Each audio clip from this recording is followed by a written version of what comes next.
ئەمانەوەی گفتوگوی زیاتر بکەین دەربارەی بارودۆخی بازاڕەکان لە کەرکووک و بەرهەمانە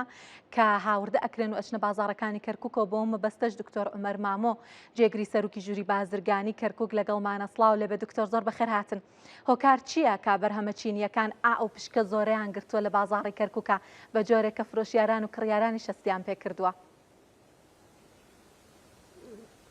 ئەم کاتتان باش، ئەم کاتەی بینەرانی کورسات نیوز باش، هیوادارم هەمومان لە شتاق و تەندروست بین. بەڵێ بێگوبانی ئێمە هەمومان دەزانین عێراق لە دوای 2023ەوە کە نظامی ئابووری لە عێراقدا گۆڕا لە نظامێکی اشتراکیەوە بۆ نظامێکی ئابووری سەرمایەداری، واتە بازاڕی ئازاد. بازاڕی ئازاد بنەماکەی خواست و خستنە ڕووە، بۆیە عێراق پێش ئەوەی کە 2023 بێش بەڵێم کڕیاری عێراقی یا بەکاربەری مەوادی سڵێنی پاشکۆیەکی هەبوو لە ساڵەکانی هەفتاکان و هەشتاکاندا کە حکوومەتی عێراقی لە ڕێگای وەزارەتی بازرگانی و ئەچیزە و دەقیقە و سوق مرکزی و مەوادی سڵێنی دەهێنا. ئەمە یەکێکە لە ڕێکارەکان کە بڵێن بەکاربەری عێراقی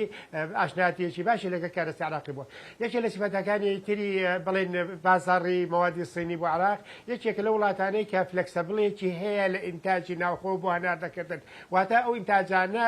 ئەو بابەتانە ئینتاج دەکات کە بۆ وڵاتە بگونجێت لەگەڵ داهاتی تاکی ئەو وڵاتە. بێگومانش ئەوەی هۆکارێکە ڕێگری لەبش دەکات. عێراقیش یەکێک لە وڵاتانەی کە تا ڕادێک نقطەیەکی زوحفی هەیە لەم بابەتەیە کە کوالیتێ باشەکان ناکاتە دەستی بەکاربەر، ئەوەیە کە بڵێن سەیتەڕی نەوعیە لە عێراقدا تا ڕادێک لاوازە. بۆیە عێراق و بازاری عێراق بۆتە یەکێک لە بازاڕە هەرە بێزەکانی مەوادی سڵێنی. ئێسێمە بۆ خۆمان ئەگەر بێت و عینێکی عەشوایی لە هەموو چەشنەکانی بازاڕی عێراقی داوەڕێ بگرین، تەسەور دەکەم بێجگە لە مەوادی هندی و بڵێ هندی تورکی ئەو وڵاتانی کە نزیکن لێمانە وەکو ئێران، لەوانەیە تەسەور دەکەم لە 150-60 هەموو مەوادەکانی ناو بازاری عێراق لە هەموو چەشنە مەوادە بازرگانیەکان بگەڕێتەوە بۆ مەوادی سڵێنی کە مەوادی سڵێنی دەگونجێت لەگەڵ داهاتی تاچی عێراقیدا. و عێراقیش یەکێکە لە وڵاتانەی کە سینێکێکە لە وڵاتانەی کە بابەتە چەشنیەکانی ئینتاجی زوو مۆدێلەکانی دەگۆڕێن، لەوانەیە لەگەڵ تاکی زەوقی بازاردا بگونجێت. دکتۆر، وتان بەرهەمە چینیەکان لە بازاڕەکانی کەرکووکە زۆرن، هۆکارەکەیتان گێڕایەوە بۆ هەرزانی نرخەکەی، بەڵام کام بەرهەمانە زیاتر لە بازاڕەکانە ئەفرۆشن؟ مەبەستم بەرهەمی چینیە، بۆ نمونە کەرەستەی کارەبایی، جلوبەرێک، کەلوپەلی ناوماڵ، زۆرتر چینەوە بەرهەمانی کە لە چینەوە دێنە بازاڕی کەرکووک و عێراقەوە. بڵێ بەڕاستی ئێمە وەکو ژووری بازرگانی کەرکووک کەمانگانە راپۆرتمان هەیە دەربارەی پێدەڵێت حالەت سووق، یعنی بارودۆخی بازار، عینێکی عەشوایی کە لە هەموو چەشنەکانی بازاردا وەردەگرین. بابەتەکانی کە لە ناو بازاری عێراقدا زیاتر بابەتی کەرەستەی کارەبایی، سەحیات، قوماش، چەشنەکانی مەسەل کەلوپەلی بیناسازی، هەموو جۆرەکانی ئەو بابەتانە تا ڕادەیەک مسەیترن لە بازارەکانی کەرکووک بازاری عێراقدا. دەتوانم بڵێم لە 185 کەلوپەلەکانی لە هەموو چەشنەکانی مەوادەکانی کە ئیسرات دەکرێت زیاتر سڵێنین. هۆکارەکەشی وەکو ئەوتمان دەگونجێت لەگەڵ تاکی داهاتی تاکی فەردی عێراقیە. باشە دکتۆر، هەرچین خۆی بە هەرزانی بەرهەمەکانی ناسراوە لە بەرەوەی پاڵپشتی ئەکرێت، بەڵام باسیەوەتان کردیانی یەکێک لە ئەو کەسانی لێدوانی دابوو بۆ کورسات نیوز وتی کە بەهۆیەوەی کە هەرزانە خەڵک ئەیکڕێت و گوێ نایەتە ئەوەی کواڵیتیەکەی چۆنە. ئەمێ بڵێم وەکو لایەنی بەرپرزوە، وەکو چاودێری، هیچ چاودێری ئەم بەرهەمانە ناکرێت کە بۆ نمونە کواڵیتیەکەی چۆنە، هەرەوەندەی کە ئۆکەی ئێمە لە بازاڕی کەرکووک پێویستمان بە بەرهەمی کارەبایە با بێت لە چینەوە، هیچ چاودێریکی کواڵیتی لەسەر نییە، لەبەرەوەی کە بەشێکی زۆریشی پەیوەستە بە تەندروستی هاوڵاتیانە، بۆ نمونە کەرەستەی کارەبایی و کەرەستەی بیناسازی و شتی هاوشێوە. چ چاودێریەکێ بۆ بەرهەمانە؟ بەڵێ بێگومان بەڕاستی ئێمە وەکو ژووری بازرگانی کەرکووک و ئەچیزەکانی ناو کەرکووک کە چاودێری ناو بازار دەکەین ئەو دەسەڵاتەمان نییە مەسەرەن جۆری بابەتەکانی کە هاوردە دەکرێت لە ناو بازارەکاندا کۆنتڕۆڵ بکرد لەڕێی ژووری بازرگانیەوە یا هەر بڵێ وەزارەتێکی ترەوە ئەوەی کە دەتوانێت جۆری باشی و کوالێتی هەمووان دەزانی کوالێتی کۆنتڕۆلی بڵێ منافەزە حدودیەکانە زیاتر ئەو چاودێری دەکات و بۆ باشی و کۆنتڕۆڵکردنی جۆری بابەتەکان دێت بازارە. بەڵام ئێمە کێشەیەکی تریشمان هەیە بەڕاستی لەناو بازاردا یەکێک لە هەرە کێشە گەورەکانی کەوا بەڕاستی کڕین و فرۆشتنی پێدەکرێت هەندێک جار هاوڵاتی خۆشێتی چونکە ئێمە هاوڵاتی بەڕاستی کە ڕۆشنبیریەکی تەواوی نەبوو لە هەڵبژاردننی ئەو بابەتەی کە دەیکرێت ئەمە کێشەی بۆ بازار دروست دەکاتن چونکە بڕیارەکە کە مشتریەکە مشتریەکی چاولێکەر بوو بەڕاستیەکە یا بە مەزاهر بڵێن خەڵەتا و جۆری بابەتێکی هەڵبژاردن یەکێک لە کێشەکان. کێشەیەکی تریشمان هەیە بەڕاستی ڕقابەیەکی تەواو بۆ کوالیتی کۆنتڕۆل لە منافسە حدودەکانەوە ناتە خوارەوە بۆ ناو بازار ئەو بڵێن لیڤڵی کە لەسەر ماوەدەکان نووسراوە. بۆ چێکی بکرێت ئایا ئەم ماوادەی کەوا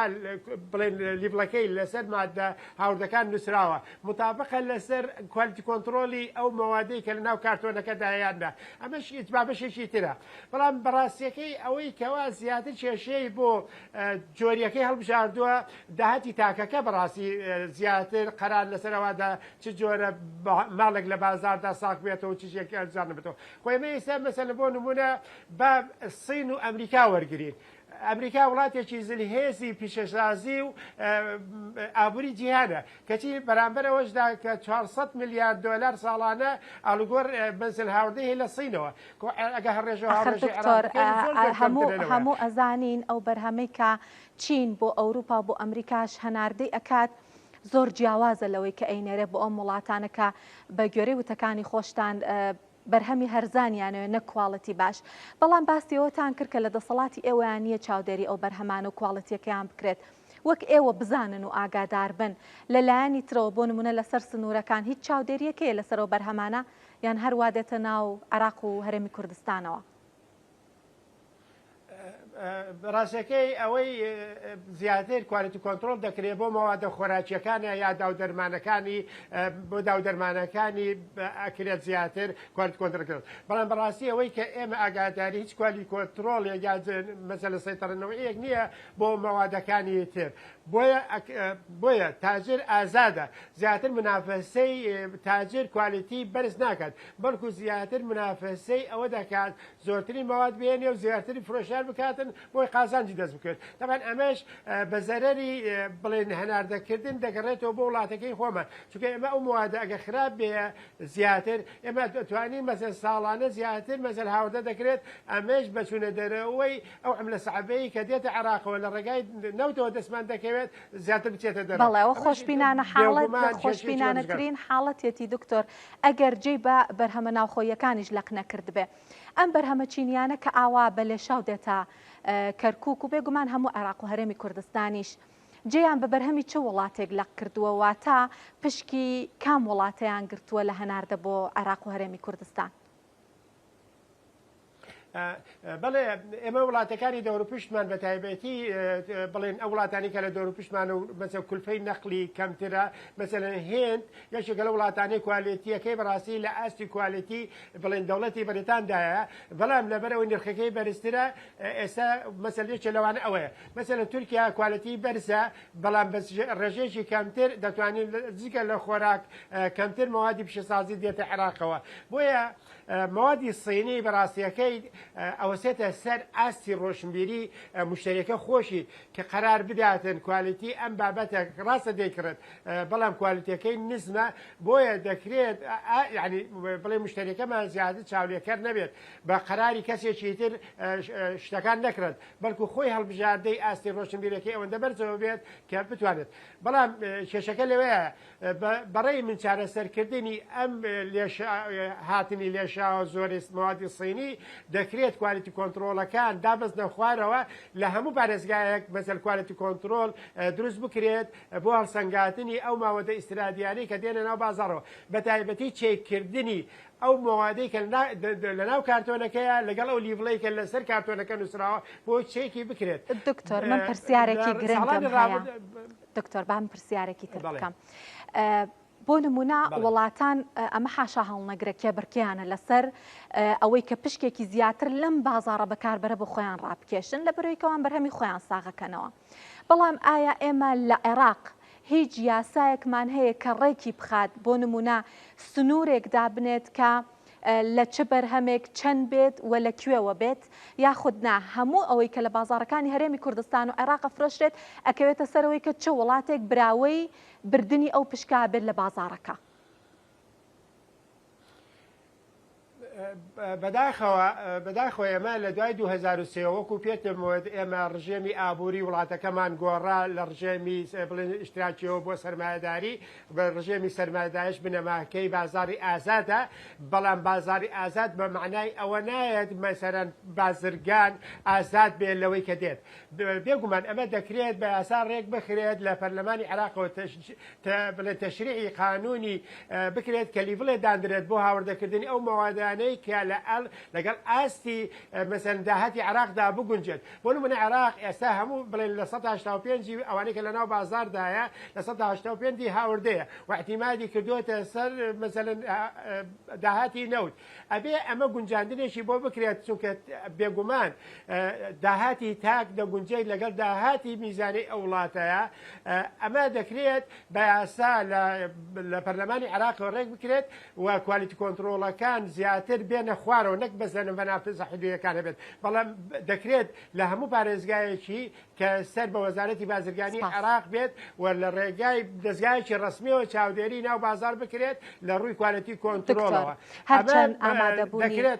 دکتۆر هەرچەند ئامادەبوونی جەنابەت بۆ باسکردن لەسەر ئەم بابەتی بەرهەمەچینیەکان بوو لە بازارەکان بەڵامە مەوێ ئەم هەلە بقۆزمەوە پرسیارێکیش بکەم دەربارەی ئەوەی کە ئەزانین کە هەتا ئێستا کەرکووک بودجەیەکی نییە ئەوەی کە بۆی سەرف ئەکرێت ئەو داهاتەیە کە لە ڕێگەی پترۆدۆلارەوە هەیەی دەست بەکاربوونی BP لە کەرکووک و بەرزبوونەوەی داهات و زیاتربوونی هەناردەکردنی نەوت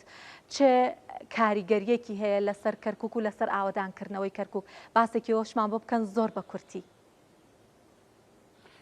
بەڵێ زۆر سپاس ئەمە هەمووان دەزانین کە لە